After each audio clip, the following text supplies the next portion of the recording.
ચારેક ઓરથી થઈ રહેલી ટીકા વચ્ચે કેન્દ્ર સરકારે સ્વીકાર્યું છે કે E20 પેટ્રોલ એટલે કે 20% ઇથેનોલ મિશ્રિત પેટ્રોલના ઉપયોગથી કેટલાક વાહનોમાં માઇલેજ એટલે કે ઈંધણ કાર્યક્ષમતામાં 3 થી 5% સુધીનો ઘટાડો થઈ શકે છે। સાથે જ પેટ્રોલિયમ મંત્રાલયે પણ ઉમેર્યું છે કે તેના બદલામાં મળતી ઉર્જા સુરક્ષા, કાર્બન ઉત્સર્જનમાં ઘટાડો અને એન્જિનના વધુ સારા પ્રદર્શન જેવા ફાયદા વધુ મહત્વના છે। પેટ્રોલિયમ અને કુદરતી ગેસ મંત્રાલયે શુક્રવારે E20 પેટ્રોલના અમલીકરણ અને તેના ઉપયોગને લઈને ઊભા થતા વિવિધ પ્રશ્નોના જવાબ રૂપે જવાબો આપ્યા। કેન્દ્રીય પેટ્રોલિયમ અને કુદરતી ગેસ પ્રધાન હરદીપસિંહ પુરીએ પણ 2 જુલાઈએ મીડિયા સાથે વાતચીત દરમિયાન સ્વીકાર્યું હતું કે E20 ઈંધણના ઉપયોગથી કેટલાક વાહનોમાં માઇલેજમાં સામાન્ય ઘટાડો થઈ શકે છે। Somebody is saying that fuel mileage is going to be dropped. Arey bhai, it's now well established that when you have ethanol, they use it in racing cars also. The acceleration increases. What is that thing called? The knocking. That improves. Mileage, yes, it may drop a little. પ્રશ્નોત્તરી દસ્તાવેજમાં મંત્રાલયે ઇથેનોલના ફાયદાઓની વિગતવાર માહિતી આપી છે। તેમાં વધુ octane rating, વધુ સારી એન્ટી નોક્સ ક્ષમતા અને ઝડપી દહન જેવી વિશેષતાઓનો ઉલ્લેખ કરવામાં આવ્યો છે, જેના કારણે વાહનને વધુ સારું પિકઅપ મળે છે અને ઝડપથી ગતિ પકડી શકે છે। મંત્રાલયના જણાવ્યા મુજબ ભારતમાં ઇથેનોલ મિશ્રણ કાર્યક્રમની શરૂઆત વર્ષ 2001માં પ્રાયોગિક ધોરણે કરવામાં આવી હતી।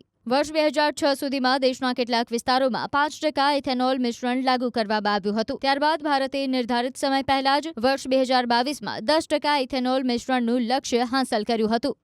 મંત્રાલયે પેટ્રોલ પંપ પર શુદ્ધ પેટ્રોલ, E10 અને E20 જેવા અલગ અલગ પ્રકારના ઈંધણ ઉપલબ્ધ કરાવવાની માંગને પણ નકારી કાઢી છે। મંત્રાલયનું કહેવું છે કે સમગ્ર દેશમાં સમાંતર સપ્લાય ચેઇન જાળવવાથી લોજિસ્ટિક્સ ખર્ચમાં નોંધપાત્ર વધારો થશે। જો કે ઓટોમોટિવ નિષ્ણાતોનું કહેવું છે કે ઇથેનોલ મિશ્રિત ઈંધણની અસર ખાસ કરીને BS4 ઉત્સર્જન ધોરણ અથવા તેનાથી જૂના એન્જિન ધરાવતા વાહનોના માઇલેજ અને એન્જિન પર વધુ પડી શકે છે। If you are using ethanol 20 fuel with Euro 6 technology engine, then I don't think there should be any repercussions in that, and there should not be any negative report coming from the engine. But yes, when you use ethanol fuel with vehicle technology less than Euro 4, going up to Euro 1, Euro 2, and also those engines which are carbureted and they have aluminium carburation and other parts in the cylinder head, those will definitely get damaged. It's good to see that some part of it is being clarified, but there has to be more clarity, and more than that, there has to be solutions. You cannot just ask people to adopt a new fuel when their cars are not compliant, and in that aspect, even if there's a cost to it, we have achieved energy security, and if there is some cost, let it be absorbed, and let there be some option for people who don't have compliant cars until such time that all the cars are compliant.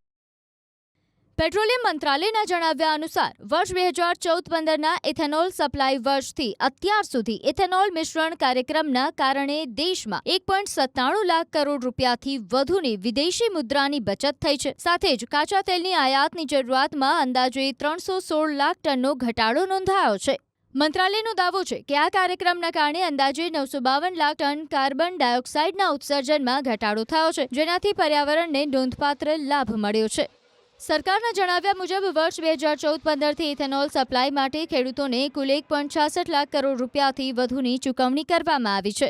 મંત્રાલયે ગ્રાહકોને E20 અંગે ફેલાવવામાં આવતી ભ્રામક માહિતીથી પ્રભાવિત ન થવાની અપીલ કરી છે। મંત્રાલયનું કહેવું છે કે સમગ્ર દેશમાં અમલીકરણ પહેલા વાહન ઉત્પાદકો, પરીક્ષણ એજન્સીઓ, તેલ માર્કેટિંગ કંપનીઓ અને નિયમનકારી સંસ્થાઓ દ્વારા E20 ઈંધણને પ્રમાણિત કરવામાં આવ્યું છે।